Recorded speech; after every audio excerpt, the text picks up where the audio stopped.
আজকের দিনটা একটু অন্যরকমভাবে কাটিয়েছি। আসসালামু আলাইকুম।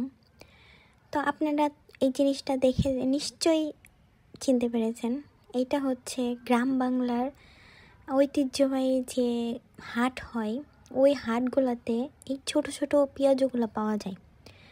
তো এগুলা দেখে আর এই খেলনাগুলো দেখে সেই ছোটোবেলায় ফিরে যেতে ইচ্ছে করতেছিল। তো এগুলা যখন আমরা মেলায় যাইতাম, গ্রামের মধ্যে যখন আপনার প্রতি বছর মেলা হইতো, তখন এই জিনিসগুলা পাওয়া যেত। আর বায়না ধরতাম এগুলা নিতেই হবে।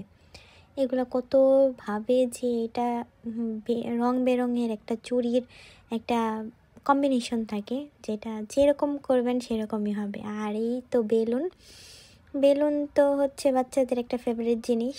তো এখন তো আর আমরা বাচ্চা নেই, তো আমার ভাতি যারা আছে, তো ওদের জন্য এগুলা নিয়ে আসা হয়েছে।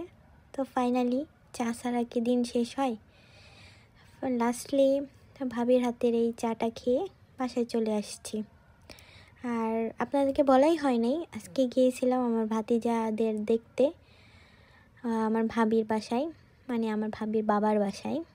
তো এই তো এভাবে দিন শেষ হলো। আসসালামু আলাইকুম।